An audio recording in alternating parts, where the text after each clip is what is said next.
बिस्मिल्लाहिर्रहमानिर्रहीम। Welcome back to the CSS examinations. Number 3 से related आज हम एक और क्वेश्चन को सॉल्व करेंगे। The sum of three number is 136 if the ratio between first and second is 2:3 and between second and third is 5:3, then the second number is. यानी कि आपके पास कोई भी तीन नंबर हैं, ए बी सी है, एक्स वाई सी, उनका जो सम है वो 136 है और उसमें जो फर्स्ट और सेकंड की जो रेशियो है वो 2:3 है और जो सेकंड और थर्ड है उसकी जो रेशियो है वो 5:3 है। तो आपने ये बताना है कि सेकंड नंबर को हम कैसे फिगर आउट करेंगे। सबसे पहले हम जो गिवन डेटा है उसको इन फॉर्म ऑफ इक्वेशन हम लिखेंगे और देन हम उनको इक्वेशन को सिंप्लीफाई करेंगे तो हमारे पास वो सेकंड नंबर आ जाएगा। So let's get started. Let the numbers are A B and C और इनका जो सम है वो है 136।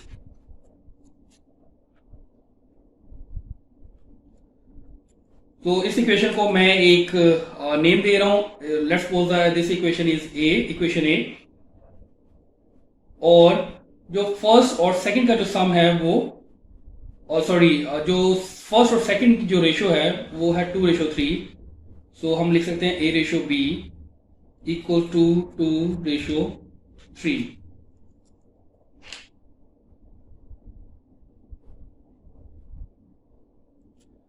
और इसको हम यूं भी लिख सकते हैं A/B is equal to 2/3।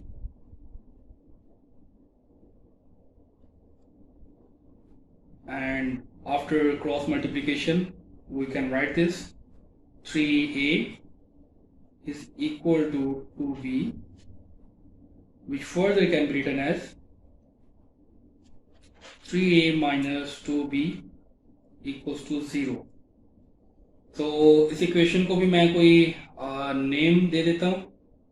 so let's suppose this equation is equation 1। So similarly जो सेकंड और थर्ड की जो रेशियो है वो 5:3 है। तो सेकंड है B C, so 5:3।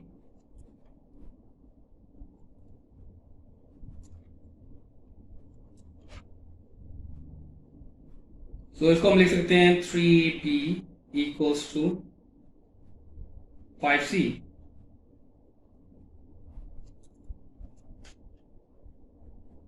So further it can be written as 3b minus 5c equals to 0। So इसको इक्वेशन 2 कह देते हैं। नाउ अब हम क्या करेंगे, हम जो इक्वेशन ये वाली इक्वेशन A1 है और इक्वेशन 2 है इनको हम ऐड कर लेते हैं।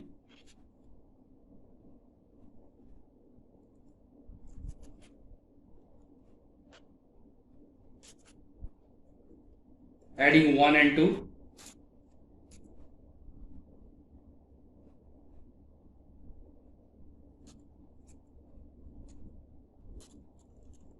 So after adding we have 3a minus 2b plus 3b minus 5c equals to 0, which implies that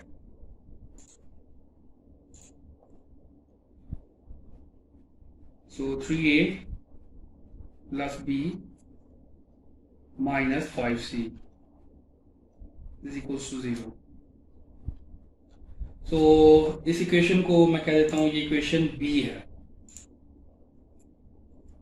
ये इक्वेशन बी है। अब आप इक्वेशन ए और अपनी इक्वेशन बी को देखें। देखिए इक्वेशन ए जो है वो है a plus b plus c is equal to 136 और इक्वेशन बी हमारे पास ये है। अब हमने यहाँ पर किसकी वैल्यू को फिगर आउट करना है, हमने सेकंड जो बी है इसकी वैल्यू को हमने फिगर आउट करना है। ठीक है, तो उसके लिए पॉसिबल ये है, हम सी के जो कोएफिशिएंट है यहाँ पर 5 है, अगर हम इधर इस इक्वेशन को 5 से मल्टीप्लाई कर दें, इस पूरी इक्वेशन ए को हम 5 से मल्टीप्लाई कर दें तो इस तरह से सी को हम इधर से सिंप्लीफाई कर देंगे। सो ए प्लस बी हमारे पास आ जाएगा और ए और बी को हम देन इक्वेशन 1 से फर्दर हम इसको सिंप्लीफाई करके जो है वो वैल्यू हम निकाल सकते हैं। सो हम क्या करेंगे, इक्वेशन ए को हम 5 से मल्टीप्लाई कर देंगे,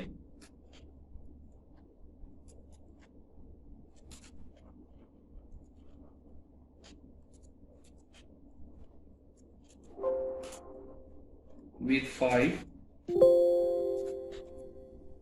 and adding with equation B.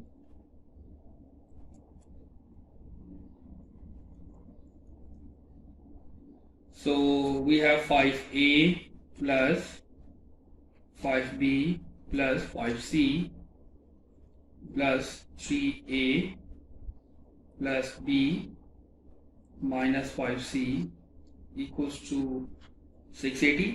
और 136 को जब हम 5 से मल्टीप्लाई करेंगे तो हमारे पास आएगा 680 एंड 5a प्लस 3a, ये 5 plus 3 8a plus 5b plus b gives you 6b.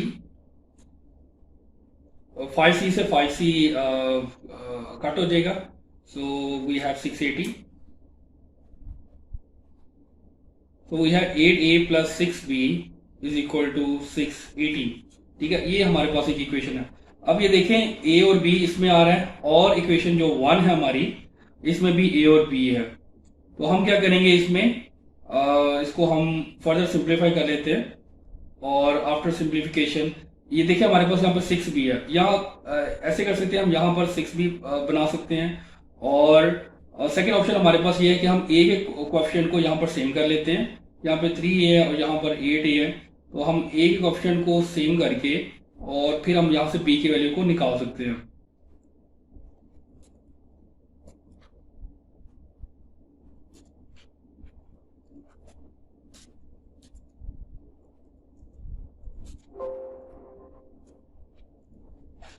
Multiplying equation C with 3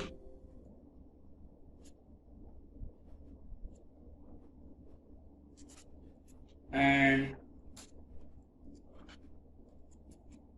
1 with 8.